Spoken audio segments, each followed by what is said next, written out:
کیونکہ جب ہم یہ کریں گے تو پھر ہی ہم آگے چیزیں چلیں گے اور ہم اپنی نسل کو بچا سکتے ہیں. جو میں نے پہلے ویڈیو کے شروع میں کہا، دو رخا ہونے سے، دو رخ رکھنے سے، دو چہرے رکھنے سے پھر بچے کو پتہ چل جائے گا کہ یہ دو چہرے رکھنا، اس کو اللہ تبارک و تعالیٰ کی ذات منافقت کہتی ہے. اللہ کے نبی نے منافقت کہا ہوا. تو لہٰذا بچوں کو جب پتہ چل جائے گا تو وہ پھر منافقت نہیں کرے گا، وہ ایسی حرکت کبھی نہیں کرے گا، وہ ایسی زندگی کبھی نہیں گزارے گا کہ آپ کے سامنے بات کوئی اور، کسی کے سامنے کوئی بات اور، اپنے مطلب کے لیے وہ ٹیچر کے سامنے بات اور، آپ کے سامنے بات اور. ٹیچر کے سامنے والدین کو گندا کیا، والدین کے سامنے ٹیچر کو گندا کیا، اپنا کام سیدھا کیا. پھر ایسے ہی بچوں کی جب شادیاں ہوتی ہیں، بیٹی ہو یا بیٹا ہو، وہ بھی ایسے ہی کرتے ہیں. وہ اپنے گھر کو دوسرے گھر کے سامنے بیٹھ کے برا کہہ دیتے ہیں، اپنے ماں باپ کو، ان کو اپنے ماں باپ کے سامنے برا کہتے ہیں، کیونکہ ان کی پرورش ایسی ہوئی ہے دو دو رخی کی نا. انہیں کوئی پتہ ہی نہیں ہے کہ یہ خوف کیا ہے، یہ عذاب کیا ہے، یہ جنت کیا ہے. وہ آرام سے زندگی گزار رہے ہیں. اب انہیں کوئی مولوی صاحب کو ٹکر جاتے ہیں کوئی، تو وہ کوئی بتائیں گے، پھر ان کے ذہن میں اپنی مرضی کی کوئی چیز آئے گی، وہ دیکھ کے بات کر لیں گے، اپنے آپ کو کوئی تصحیح کر لیں گے، ٹھیک کر لیں گے، تو وہ الگ بات ہے. لیکن اس میں بھی 100% پرفیکشن نہیں آئے گی، کیونکہ انہوں نے وہاں پہ اپنے مطلب کی چیز نکالنی ہے اور اپنے مطلب کی چیز ڈالنی ہے. تو لہٰذا آپ کے بچے وہ فارغ ہیں. اور یقین جانیں یہ چیزیں اگر آپ ابھی اس لیول پہ سوچ لیتے ہیں، اگر آپ کے بچے چھوٹے ہیں تو آپ فوری طور پہ اس چیز کے اوپر عمل درآمد کریں اور اپنے آپ کو بدل لیں. ہاں اگر آپ کے بچے بڑے ہیں، دیکھیں وقت گزر جائے تو میں کہتا ہوں پھر بھی پشیمان نہیں ہونا چاہیے. اگر آپ کے بچے آپ کے ساتھ ہیں تو یار پھر بھی آپ اچھے طریقے سے اس کا محفل کا ارینج کر سکتے ہیں. اپنے آپ کو آپ پڑھنے کے لیے آگے پیش تو کریں اپنے آپ کو کہ ٹھیک ہے میں نے پڑھنا ہے. اپنے ہسبینڈ سے بات کریں، ہسبینڈ بیوی سے بات کریں. پھر آپ جب اس چیز پہ تیار ہو گئے ہیں، اگر بچے بڑے ہو گئے ہیں تو بچے بھی تیار ہو جائیں گے.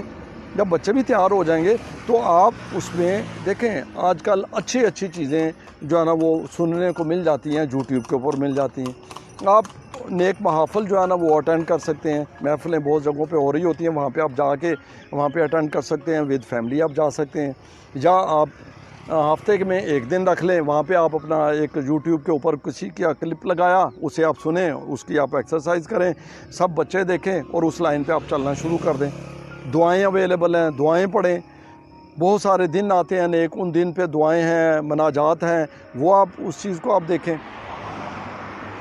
آپ ہسٹری جو ہے وہ مسلمانوں کی ہسٹری جو ہے وہ اسلامک ہسٹری جو ہے وہ آپ ایک چیپٹر اوپن کر لیں، تھوڑا وہ ساتھ لے کے چلیں. نبی کریم صلی اللہ علیہ وسلم کی ہسٹری ہے، ان کی آل کی اہل بیت کی ہسٹری ہے، وہ آپ لے کے پڑھنا شروع کر دیں. چلیں تھوڑا آپ زندگی میں جب یہ چیزیں لائیں گے تو اس سے لذت جو ہے نا وہ ایک بڑھنا شروع ہوگی. آپ کو بھی لذت لگے گی، آپ کے بچوں کو بھی لذت لگے گی، اور آپ ساتھ عبادات بھی کرنا شروع کریں گے تو عبادات کی لذت بھی آپ کے اندر آئے گی. پھر آپ اللہ تبارک و تعالیٰ سے اپنے لیے دعائیں بھی کریں گے تو اللہ تعالیٰ کی ذات آپ پر مزید جو ہے نا وہ برکتیں رحمتیں نازل کرے گی اور آپ کی توفیقات میں اضافہ کرے گی. تو اس میں پریشانی والی کوئی بات نہیں ہے. کوئی حرف آخر نہیں ہوتا کہ وقت گزر گیا، وقت کبھی نہیں گزرتا. آپ جب بھی کھڑے ہو جائیں آج ہی سے وہ آگے والا معاملہ شروع کر دیں.